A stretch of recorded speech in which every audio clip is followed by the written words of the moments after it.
Yeah, my name is Paul James O'Neill, and I'm the grandson of Alfred James Cowley, so I guess I'm named after him. I was the oldest grandchild. He was my grandfather. He came from Auckland, I think, descended from Isle of Man people, is my recollection. But yeah, my early memories of him was when they were living in Matamata, and that's where they spent most of their lives. And they had a boarding house in Matamata, and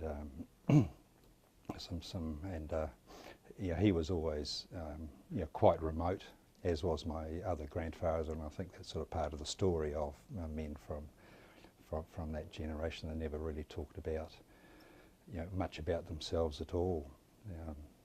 They blocked a lot out.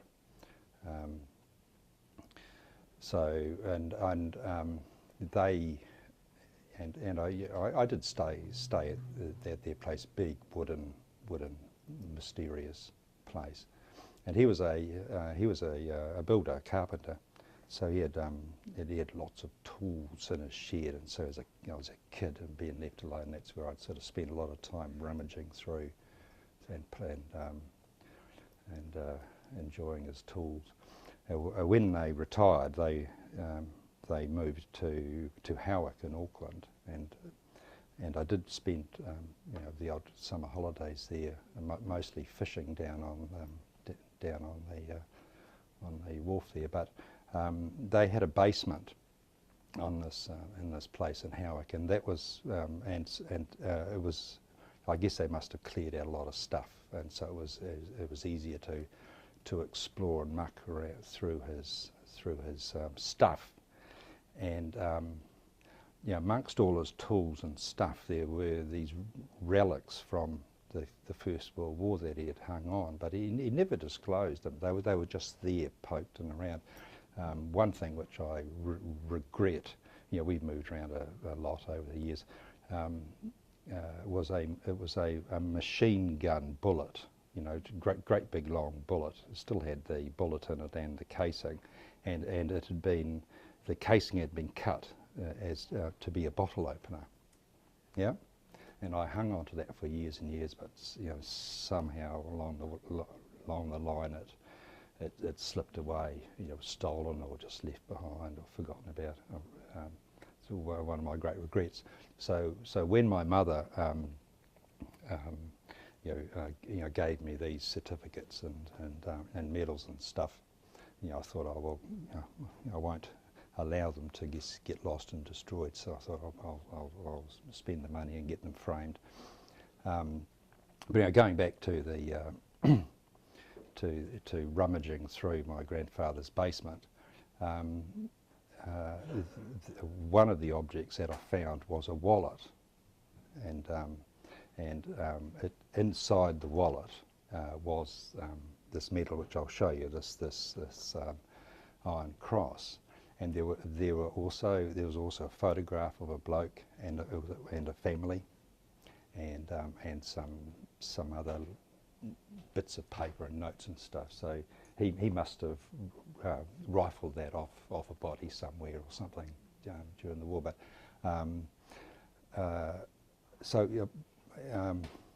I don't know what ever happened to, I was always fascinated by this, and would spend a lot of time looking at this wallet and this picture of this guy and wife and kids, and imagining what might have gone on. Sadly, when folks die and their families go, chuck out stuff, and so it all got lost. But somehow the iron cross was, so they must have gone through the wallet and just thrown the wallet away, but kept the iron cross, and that's been handed down to me to look after. So it's a bit of a curious sort of, I put the grandfather's medal, or got the lady to put the grandfather's medals on this frame, but yes, the war medals, but sticking in there is this iron cross. So it's just sort of a personal memory thing for me, really. Lovely. Would you like to show us those Oh, okay. I'll show you. There's nothing flash about them, but they're just. I'm pretty sure they're just service medals. You know, no. You know, so you know.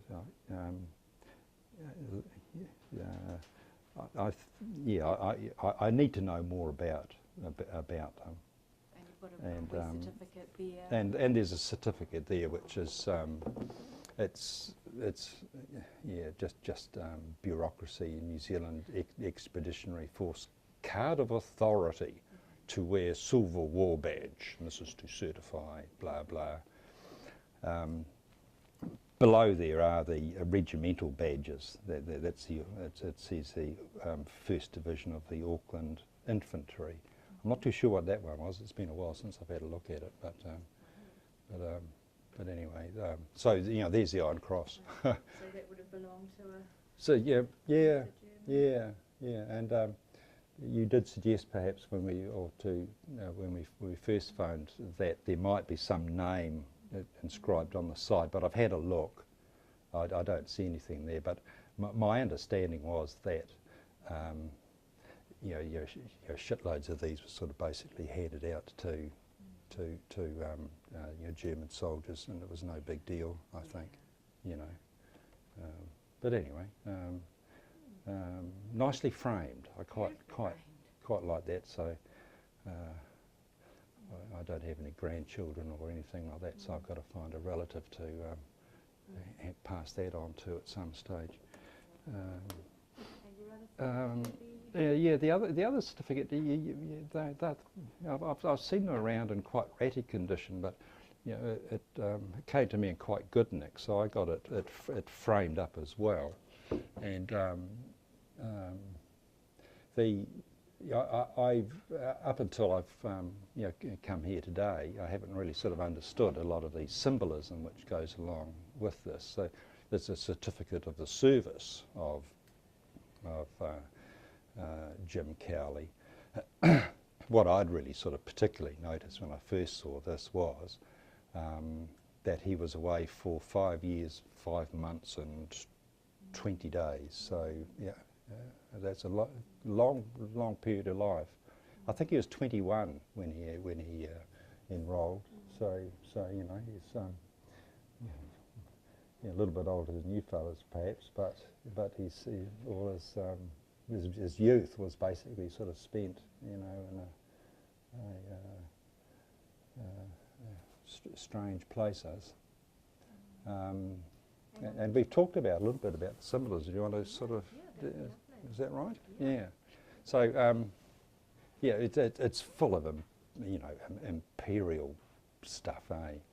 So so you know, there's Mother England, and there's sort of New Zealand signing up to, as I understand it, to be, you know, part of the great expedition. You know, there's Mother England. She's got her foot firmly on top of, you know, the dead German eagle. Yeah, do you see that? And my understanding of is he got the lions and the cubs. This is sort of Mother England, and these are the dominions. Don't know anything about the ships in the background. Maybe that's sort of, you know, the reflecting the at the time, you know, Britain was the dominant sea power, wasn't it? So we might sort of refer to sort of world dominance and that sort of stuff. And there's this sort of Māori motif here. Trying to figure out what's in there, but it looks like Ruapehu in the background perhaps. Maybe it's a part of Lake Taupo, perhaps, I'm not sure. On the top there under theatres of war, it's got really... Yeah, so yeah, Egypt 1915 to 16, and then Egypt something or other 1916, and then Western Europe from 1916 to 1918. So yeah, now he, as I said earlier, he never really talked much about you know, his experiences whilst there. You know, I've had a look through downloaded his war record, and and stuff. And unfortunately, the war records, they don't say give any information about specifically where they were. They more particularly seem to be concerned with how long they were absent without leave and keeping those sorts of records. But anyway, I remember staying with him towards the end of his life. He'd had a stroke and must have been feeling his mortality, and he did start to talk a little bit about his experiences, and my understanding is that, but my memory may be faulty, was that he was one of the, or their division was one of the divisions which were involved in that Passchendaele slaughter. And so I've yet to really have that confirmed. I understand there is managed through you, or Stephanie managed to track down a book which might record the history of that particular division. So I followed that one up, but I can certainly sort of, having read a little bit about that theatre of war, I can sort of well understand why he'd want to sort of put it into the back of his mind, eh? Yeah. Yeah. Yeah. Oh, yeah. Got to. Well, there was a story which went through the family for a long, long time that Jim Cowley, he was quite a good sports person and a rugby player, and we thought that he did play for, after the war, the New Zealand Army team, but we've never been able to confirm that. But we do know that from this photograph was that he was wounded in Europe, and spent some time at this army camp or medical hospital. I think it's a big facility at Aldershot, and I think I remember reading something about Aldershot, and so this is a photograph of him, and my brother is a spitting image of him. I don't look much like him at all, but there's a photo of him there. New Zealand soldiers win distinction as swimmers in England. Winners of the Aldershot Command Swimming Shield and medals this year. So there we are. So there's a photograph of these healthy-looking young men. I don't know if you can sort of get that on your film there, but so it must have been a clipping out of a newspaper. And so which one is he? And he's the top left on this one here, the guy with the heavy Cowley eyebrows, which has sort of been passed down, to the grandchildren and great-grandchildren. So anyway, that was him. Do you remember ever commemorating Anzac Day? No. My other grandfather, he was in the war as well, and no, they never did. And in fact, I was thinking about this on the way over here. I was sort of thinking, they would probably be, I think a little bit disappointed, with all the,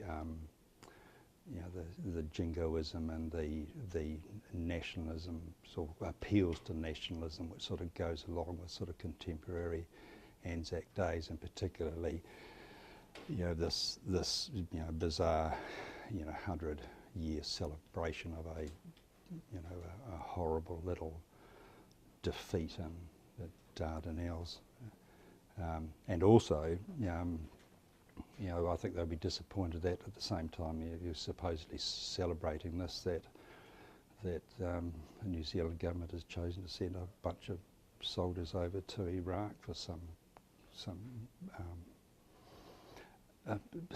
would seem similar sorts of reasons for why the New Zealand government chose to send soldiers over to Europe in the First World War for some reason. So that's my reflection. I think they'd be quite disappointed, but they never participate in Anzac Day parades. No. And where is he buried? He's buried in Panmure. yeah. And do you visit his grave when you're up there? No, I have done, but Auckland's not a place that I go to very often, to be honest. Yeah. And what was your overwhelming memory of Yeah.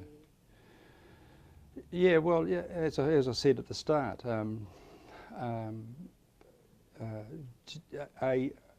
a bloke in the background, never really engaged with us as, well, certainly our side of the family anyway, as kids. He was just sort of just there. He basically ignored us. He did his own stuff and didn't. It was my grandmother who was the one who was the voluble one and did things with us. But, eh? Do you know if they married before you went to... No, they married afterwards, I believe. You know, his, I think on that second page there you'll sort of see, for instance, that is, you know, where they have to declare their next of kin, and it's his mother, so that's my only, I'm not too sure when they did get married. But you know, I have, your prompting does, you know, elicit another memory, and again, this was, you know, when I had retired to Panmure, and he had the stroke, and that seemed to have, I don't know what was going on through his mind, but he he spent a lot more time with me. I recall, he was a really keen fisherman, and he used to go with mates, and he was a trout fisherman, and I've still got some of his trout fishing flies, which I go through periodically. And, but anyway, he taught me how to fish, and these days with the spinning rods. I don't know if you've been fishing little spinning rods. They're just so easy to, you just pull the thing over and spin it out. But when he was teaching me to cast, and I forget what you call them, fixed spool reel. I don't know, the modern ones, they're fixed spool. The previous generation, the reel was at right angles to the rod, and so you had to control the line and the lure on the spool with your thumb, and if you got it wrong, it would jam up tight, and the fly would disappear or whatever. So I remember him spending a lot of time getting me to do the casting right, and he would also living close to the beach there. We would periodically go out and spend time on his boat, fishing over the reef for snapper and stuff. But again, that was a shift. But again, we never, never talked about much. And I was only 9 or 10 or thereabouts, so I didn't really know much. But again, that generation, they just didn't really sort of let on much about who they were or what they were. Yeah. Thank you so much. You're most welcome. That's perfect. Yeah.